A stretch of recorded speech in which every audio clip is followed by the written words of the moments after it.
निरंतर हमारा भगवत चिंतन नाम चलता रहे, इसके लिए श्री नारायण स्वामी जी, जिसे अजपा जाप कहते हैं, बड़ी महिमा है। कह रहे हैं कि यदि अजपा जाप 4 वर्ष तक सावधानी से कर लिया जाए तो मुझे इसका जो अनुभव हुआ है परम दयालु नारायण की कृपा से, कि उसे 4 वर्ष में भगवत साक्षात्कार हो जाए। नारायण स्वामी को 4 वर्ष में, तो कह रहे नारायण भगवान की कृपा से इस दास को जो अनुभव हुआ अजपा जाप से 4 वर्ष में भगवत साक्षात्कार। पर अजपा जाप एक अलग है, जो निरंतर चलता रहता है, चलाना नहीं पड़ता। इतनी व्याकुलता इन महापुरुष के अंदर थी और इतने असंग थे। एक रस्सी केवल कमर में और टाट की पट्टी की लंगोटी, बस।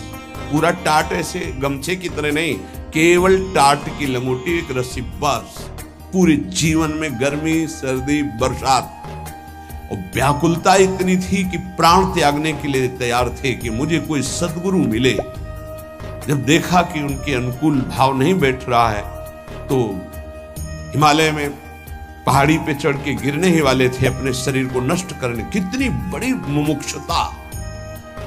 उसी समय पीछे से किसी ने पकड़ा और कहा, मंत्र ही तो चाहते हो ना, नारायण नारायण नारायण, यही जपो, असंग रहो, असंग रहो, नारायण नारायण जपो। वो औरों की असंगता की बात जाने दो, शरीर से भी असंग हो गए। वो कह रहे कि 4 वर्ष में अजपा जाप से मेरे स्वामी नारायण की कृपा से इस गुलाम को भगवत साक्षात्कार हुआ। पहला जो दर्शन हुआ, इससे पता चलता फिर आगे दर्शन होते रहे। पीछे छम छम की आवाज आई। अचानक वो इतना आकर्षण था कि मैं मुड़ा, देखा वो विमान की छोटी छोटी घंटियां बज रही थी। 4 पार्षद जो भगवान नारायण के आसपास थे और बीच में भगवान नारायण विराजमान थे। विमान नीचे उतरा, जो ही हमने देखा साष्टांग दंडवत किया, निहाल हो गए। मेरे स्वामी नारायण, जो नाम जप करोगे भगवान वही रूप का अनुभव कराएंगे। उन्होंने कहा,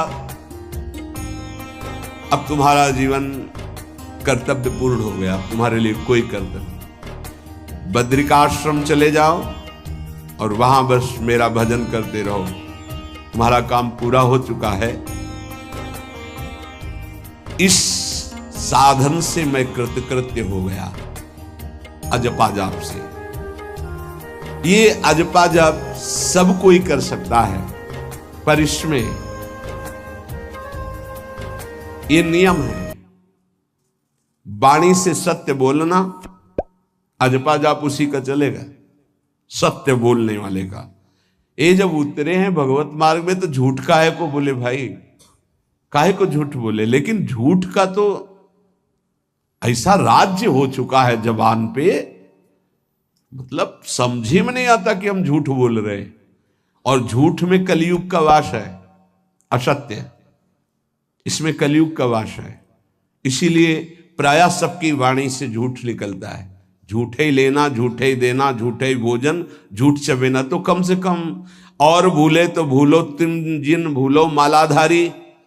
अरे भगवत पार्षद, तुम क्यों भूल रहे हो कि तुम सत्य स्वरूप भगवान की आराधना करते हो। प्रेम पूर्वक जप करना, समदर्शित्व भाव लाना। अजपा जाप 24 घंटे होता है श्वास के साथ पहले।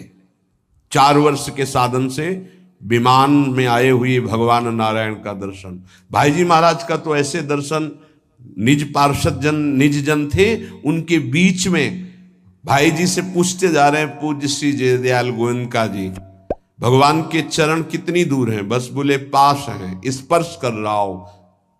कैसे लोगों को विश्वास होगा? कैसे? जैसे वो एक विज्ञान से पढ़े लिखे डॉक्टर, तो उनको लग रहा था कि संत ऐसा कैसे कर सकते हैं कि किसी का कैंसर नष्ट कर दे। जैसे उनको लग, पूज्य राधा बाबा के प्रारब्ध को भाई जी ने अपने शरीर पर लिया। देखो, नाटक करना अलग बात है, सिद्ध संत जन करुणामय होते हैं। कल फिर बताया था, उन्होंने अपने प्रारब्ध जो भजन साधन से एकत्रित किया हुआ बल उनको दिया, प्रारब्ध अपने ऊपर ले लिया, अपनी टांग कटा ली उनका कैंसर। भाई जी अस्पताल में भर्ती रहे राधा बाबा के प्रारब्ध को लेकर के। इन संतों की महान उदारता और महिमा को कैसे कोई जानेगा। ये अजपा जप में बड़ी सामर्थ्य है। इसमें क्या होता है कि जपना नहीं होता है, पर यहां तक पहुंचना कठिन है। पीछे बताया गया था कि इतने समय तक अगर आप वैखरी से भजन करें, परसों ही शायद चर्चा हुई थी, फिर आपके कंठ से चलने लगेगा, फिर आपके हृदय से चलने लगेगा, फिर नाभि से चलने लगेगा। ये श्वास पर अभ्यास किया जाता है। ऐसा जैसे आवाज ना निकले पर आप गुनगुनाओ, नाक की वायु को अंदर से काटते हुए नाम के द्वारा, बस आवाज नहीं निकल रही, बगैर चल रहा है। श्वास में हमने नारायण शब्द का अभ्यास किया। नारायण स्वामी जी कह रहे, जो हमें गुरुजी ने दिया, नारायण नारायण। 24 घंटे इसका अभ्यास करते करते रोम रोम आनंद से भर गया और नारायण शब्द स्वाभाविक चलने लगा। अजपा जाप बहुत जल्दी भगवत साक्षात्कार कराता है। करता नहीं रहता जाप का, और जाप होता है। भोरी सखी जी ने भी कहा, नाम श्वास दो बिलक चलत है, इनको भेद नमो को भावे, श्वास ही नाम, नाम ही श्वासा, नाम श्वास को भेद मिटा। बहुत जो चाहोगे प्राप्त हो जाएगा। ये रुपया पैसा संसार की भोग सामग्री, ये तो तुम्हें कोई देगा भी तो तुम्हारी इच्छा नहीं होगी, आसक्ति नहीं होगी इनकी तरफ। ब्रह्मादि के भोग सब विषम लागत ताई, नारायण ब्रज चंद की लगन लगी है जाई। अजपा जाप को निरंतर चलाने के लिए एकांत में भगवान की कुछ स्तोत्र और प्रार्थना है, उनको गाइए और रोइए, प्रभु से प्रार्थना कीजिए। क्या? मुझे अजपा जाप दे दीजिए, निरंतर भजन दे दीजिए, वो दे देंगे। हमने संतों से सुना है कि भगवान भजन मांगने की बात को बड़ी जल्दी पूरी करते हैं, कि मुझे अखंड भजन दे दीजिए। हृदय से जब चाहोगे तब, वो अंतर्यामी है, वो आपके अंदर बैठे देख रहे हैं। भगवान मुझे भजन दे दिए, और आपके चल रहा विविध भोगों की, तो पहले उन भोगों को नष्ट करेंगे या पूर्ण कराएंगे, तब आखिरी बातें आएगी। जब विभीषण जी श्री भगवान के सन्मुख गए तो भगवान ने सबसे पहली बात पूर्ण की, जो लंका में चलते समय भाव आया था कि भगवान के चरणों का आश्रय लेकर उनके बाहुबल से इस रावण का विनाश करके जिस सिंहासन पर बैठकर इसने लात मारी, यहीं बैठूंगा आके। पहला काम किया, समुद्र का जल मंगाकर लंकाधिपति पद पर अभिषिक्त कर दिया। और लंकेश कह के उन्होंने कहा कि प्रभु उर्कछु प्रथम वासना रही, प्रभुपद प्रीति सरित सो वही। प्रभु आपके चरणों के दर्शन से कोई कामना नहीं। तो भगवान कहते नहीं, पहले कामना की थी उसकी पूर्ति ले। हम भगवान से भजन मांगेंगे, साथ में नाना प्रकार की वासनाएं हैं, तो इसीलिए जब बहुकाल करी सत्संगा, सत्संग सुनते सुनते ये दिमाग में बैठ जाता है कि भोग वासनाएं, कामनाएं ये हमें फंसाने वाली हैं, हमें नहीं चाहिए। जब आपके अंदर से उदासीनता आएगी, तब भजन की मांग पूरी हो जाएगी। कभी कभी भगवान का गुणानुवाद करके एकांत में रोया करे साधक। कभी रोना आता है अपने इंद्रिय और मन के विलास की पूर्ति ना होने पर। इतने मोटे मोटे आंसू गिरते, तब लगता है कितने कीमती आंसू कितने घटिया जगह में गिरा रहे हो। अरे इन्हीं से प्रभु को खरीद लेते हैं। अगर उनके लिए रो देते तो इतने करुणामय हैं वो कि आपको आभास होने लगता। भले हम अंतःकरण उस कोटि की व्याकुलता नहीं कि मेरे प्रभु हम पर कितनी कृपा कर रहे हो। अगर हृदय से उनको पुकारे तो निश्चित वो अनुभव में आ जाते हैं। छोटी छोटी बातों में लोग रो देते हैं, ऐसे रो देते हैं, मोटे मोटे आंसू चल रहे बात में ऐसे, और प्रभु की चर्चा हो जाए घंटों, कोई फर्क नहीं पड़ेगा। ये तो आश्चर्य लगता है। और भक्तों को चाहे जितना भीषण कष्ट हो, कभी आंसू नहीं निकल सकते। जब आंसू निकलेंगे तो भगवत भाव में निकलेंगे।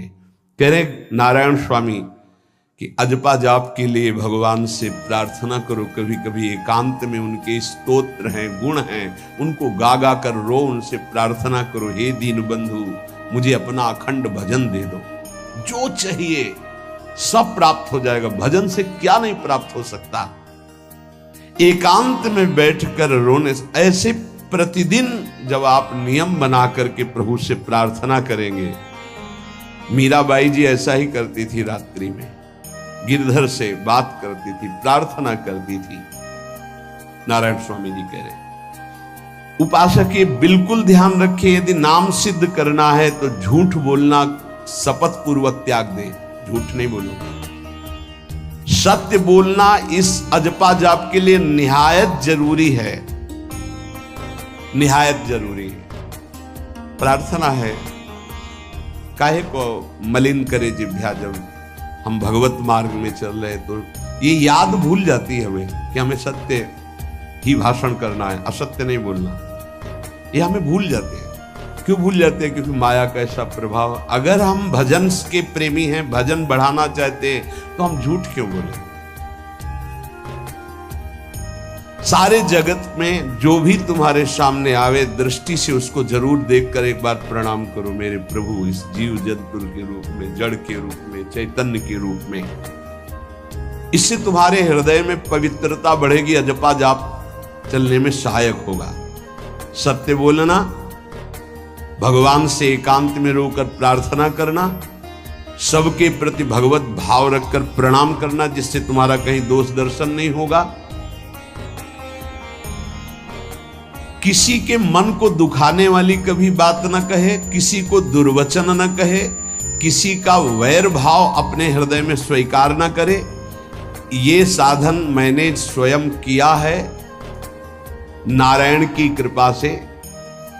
इस दास को वेदांत का भी पूरा ज्ञान है और भक्ति मार्ग का भी, दोनों का आखिरी भाव समदर्शिता है, चाहे भक्ति से चाहे ज्ञान से। सब में ब्रह्म देखना, सब में वासुदेव देखना, सब में इष्ट देखना।